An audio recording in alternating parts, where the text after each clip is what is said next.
¿Qué tal? Buenas noches a todos mis compañeros de la maestría en Estadística Aplicada de la Facultad de Ciencias Exactas.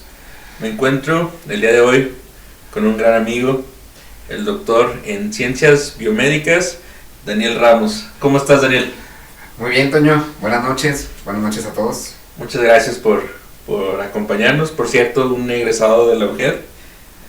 Bueno, Daniel, el tema de hoy que vamos a presentar y que me gustaría que me apoyes sobre tu conocimiento es el elemento de muestreo, la importancia del elemento de muestreo. Entiendo que pues tienes ya bastante experiencia en todo el tema de investigación, entonces, ¿qué utilidad le has encontrado tú a todo lo que es muestreo? Pues bueno, el muestreo es importante por una serie de circunstancias. Primeramente, pues el muestreo es importante porque pues no es factible muestrear a todo el universo de estudio que tú tengas. O sea, toda una población se puede volver difícil metodológicamente. Entonces lo que haces es obtener un sector el cual pueda ser lo suficientemente representativo para poder hacer tus observaciones y que te ayude a resolver tu pregunta de investigación. Entonces, pues de entrada eso, ¿no? O sea, que te reduce el número de sujetos o el número adecuado que debes de usar para tus observaciones.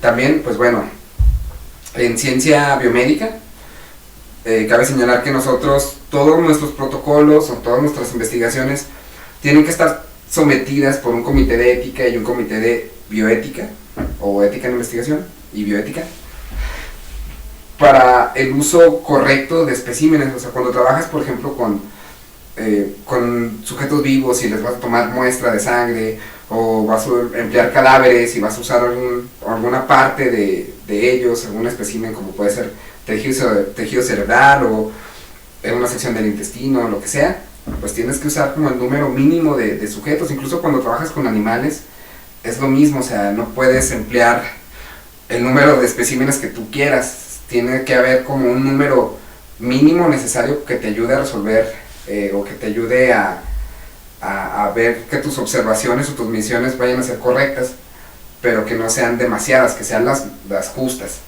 Entonces, pues, el muestreo ciertamente se vuelve indispensable para hacer como que te ayude a resolver tu pregunta de investigación y que no tengas que hacer de más, y que también no, reitero, que no hagas de más o que se te haga fácil muestrear a cierto número de individuos si realmente no es necesario. O sea, quizás a lo mejor tu pregunta de investigación se resuelve muestreando a 100 personas, pero cuando tú quieras muestrear a lo mejor 1000, entonces estos comités se encargan como de vigilar esta parte, y eso es importante. Y el muestreo, o el hecho de que tú también calcules una N para saber cuántas personas vas a muestrear, pues te permite establecer fielmente cuántos individuos necesitas para que tus resultados tengan representatividad. Entonces es importante el muestreo y considerar también un número definido de muestras a través de un tamaño de muestra. Interesante. Una vez que obtienes tu tamaño de muestra, que pues bueno, evidentemente tendrás tu trabajo de los estimadores, etcétera, pero ¿cómo tomas tus muestras? ¿Cuáles son tus técnicas que manejas? ¿Cuál te ha funcionado más? ¿Cuál es la que más has empleado? Ok, bueno, pues depende del caso. Hemos tenido la oportunidad de trabajar diversos tipos de estudio. Por ejemplo, los estudios de casos y control, pues emplearás un muestreo probabilístico o estratificado. Por ejemplo, cuando quieres usar, hemos trabajado con individuos suicidas y con sujetos que mueren por otras causas para ver ciertas anomalías o ciertas, bueno, en nuestro caso ciertos genes que puedan estar implicados con el suicidio. Entonces un estrato pueden ser los casos, los sujetos que mueren por suicidio y aquellos que tienen otra causa de muerte. O sea, eso puede ser un muestreo probabilístico, sí, por estratos. También he participado en algunos metaanálisis. En este caso, pues, el tipo de muestreo es diferente porque es un muestreo por conglomerados. O sea, lo que tú haces es que dispones de cierta data, de ciertos metadatos, de ciertas cortes que suben, de estudios.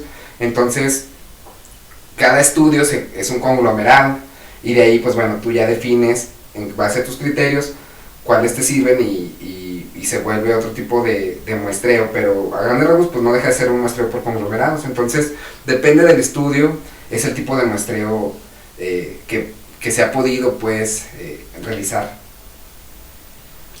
Muy bien, bueno, en nuestra clase de muestreo hemos leído algunos libros que nos proporcionaron, toda la bibliografía, y pues coinciden en eso, ¿no? Que pues depende de la investigación o el estudio que se va a dar, pues ya vas adaptando tu técnica de muestreo, la que más pues funcione para lo que necesitas investigar. Bueno, y continuando con las preguntas. Sí. Doctor Daniel, ¿qué elementos consideras importantes al momento de tomar una decisión y elegir un muestreo o realizar el muestreo mismo? Correcto. Bueno, pues lo que es importante para el muestreo, o sea, definitivamente el tamaño de muestra. Y para el tamaño de muestra pues tienes que tener ciertos elementos, o sea, depende de cómo va a ser tu estudio. Por ejemplo, los estudios de casos y control. Sí. La fórmula emplea ciertos elementos que son importantes. Por ejemplo, en los estudios de casos y control puedes emplear una fórmula de diferencia de medias, o sea, donde hay una variable que sea de tu estudio. Por ejemplo, pues puede ser la expresión de algún gen de interés o algo parecido, o algún dato que tú veas anómalo, o alguna variable bioquímica, por ejemplo, también. Entonces lo que tú ves en la literatura pueden ser los promedios de esta variable entre casos y controles, o entre cortes que se comporten como tus casos y otra corte que se comporten como tus controles, que sean comparables pues, pero que esté el dato reportable de las medias, de los grupos, que se asemejen a lo que tú vas a hacer en tu estudio aquí localmente. Después tienes que tener una desviación estándar para ver qué tanto se desvía. Bueno, la desviación estándar que se emplea en la fórmula pues es la de los controles, ciertamente. Y otro dato que debes de tener son el valor Z alfa y el valor Z beta, que son intervalos de, bueno, son valores de confianza, perdón.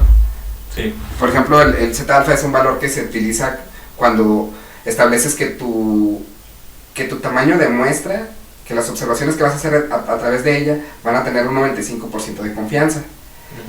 Y el valor Z beta quiere decir que tu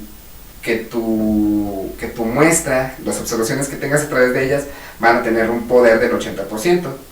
Es decir, el poder, bueno, la confianza es importante porque nos va a permitir establecer que todas las observaciones que nosotros tengamos pues al menos sean 95% confiables, y que el otro 5% de los datos o de las observaciones que tú tengas puedan deberse al azar. Es una incertidumbre que tú asumes que va a tener tu investigación, o que tú puedes pues darle a tu investigación. O sea, en investigación biomédica pues es aceptable este porcentaje de incertidumbre.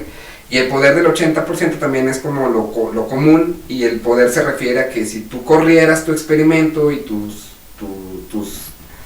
análisis estadísticos tras este cálculo de muestra, pues en un 80% de las veces tendrías los mismos resultados. Entonces lo hace altamente robusto y lo hace muy confiable. Entonces estos parámetros son los que, por ejemplo, empleamos, o me parece importante que te pueden servir para el muestreo. Depende del tipo, reitero, pero por ejemplo en los estudios de casos y controles, que son a los que más estamos como habituados, pues es esto, ¿no? La media, la desviación estándar, el intervalo de confianza, 95%, y el poder estadístico. Excelente, doctor. Pues la verdad es que es muy enriquecedora toda la conversación toda la experiencia que nos compartes, sobre todo pues en la parte esta de que nosotros estamos comprendiendo. Sabemos la teoría, estamos en la parte teórica.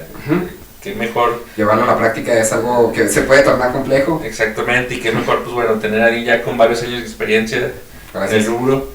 Pues bueno, ahorita de momento pues el tiempo lo tengo muy acotado. Espero que se pueda abrir un foro más seguido donde podamos entrevistar tanto a colegas tuyos como pues que tú nos hables un poco más, abordemos más a fondo alguna investigación, porque pues estuvimos platicando y todos me parecen muy interesantes. Y pues agradecerte sobre todo la disponibilidad, atender a apoyarme con esta tarea, con esta actividad. Gustoso. Y pues bueno, ojalá podamos generar más espacios como este. Y pues bueno, muchas gracias a todos los que nos vayan a ver.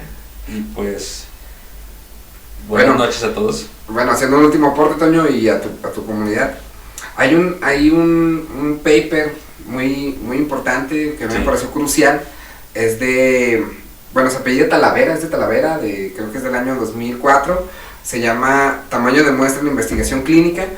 Y aquí te dice cómo calcular el tamaño de muestra en base a si tu estudio es una cohorte, si es un estudio de casos y control, si es un estudio de proporciones. Entonces, pues es un trabajo, es una publicación muy enriquecedora, y pues si tienen tiempo de checarla, pues creo que les puede dar más luces a esto de lo que estamos hablando.